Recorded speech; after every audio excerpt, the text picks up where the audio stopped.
Minister గారు నాయి కూడా 2-3 సలహాలు వినండి. ఇప్పుడు మేజర్ యాక్సిడెంట్స్ కావడానికి కారణం R&B వాళ్ళ రోడ్ల మీద గుంతలు.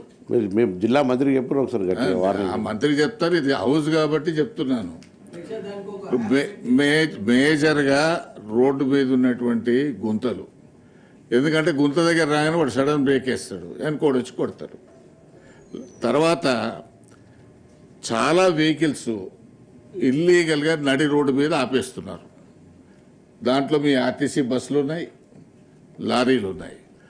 ఆగి ఉన్న లారీకే గుద్దుకొని చచ్చిపోయిన వాళ్ళే ఎక్కువ, ఆగి ఉన్న బస్సులను గుద్దుకొని చనిపోయిన వాళ్ళ సంఖ్య ఎక్కువ. మీరు సెన్సెస్ తీయండి.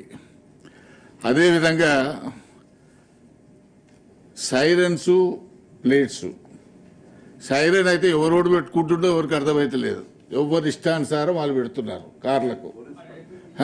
చెప్తాం, మీ ఆర్టీఓలు, మీ వెహికల్ ఇన్స్పెక్టర్ల డ్యూటీ కూడా అది. తర్వాత నెంబర్ ప్లేట్స్ మీద వాడు ఎమ్మెల్యే రాసుకుంటాడు, పోలీస్ కమిషనర్ రాసుకున్నా ఎవడు వాడికి దిక్కు లేదు, విన్నారా? అందుకనే మీ డిపార్ట్మెంట్ చేయాల్సిన దాంట్లో కూడా మీరు ఎప్పుడు రోడ్ల మీద ఇన్స్పెక్షన్ చేస్తుంటారు కదా మీ వెహికల్ ఇన్స్పెక్టర్స్, అవి ఎందుకు పట్టించుకోవట్లేదు? దాన్ని కూడా పట్టించుకోమని మీరు దయచేసి పోలీస్, R&B అండ్ ట్రాన్స్పోర్ట్ మీ ముగ్గురు కోఆర్డినేషన్తో కనుక మీరు నడిపితే ఈ యాక్సిడెంట్లు తక్కువైతాయి, ఇల్లీగల్గా ఇవి తక్కువైతాయి. తర్వాత మల్కాపూర్ ఫిట్నెస్ సెంటర్ నేను కలిసి విజిట్ చేసినాం. ఇంతవరకు మళ్ళీ అది ప్లాన్లో రాలేదు, వర్కౌట్ కావట్లేదు. కేంద్ర ప్రభుత్వం 6-7 కోట్లు ఇచ్చి అప్పుడు తయారు చేసినటువంటిది యాస్టేజ్గా అన్యూజ్డ్గా ఉంది.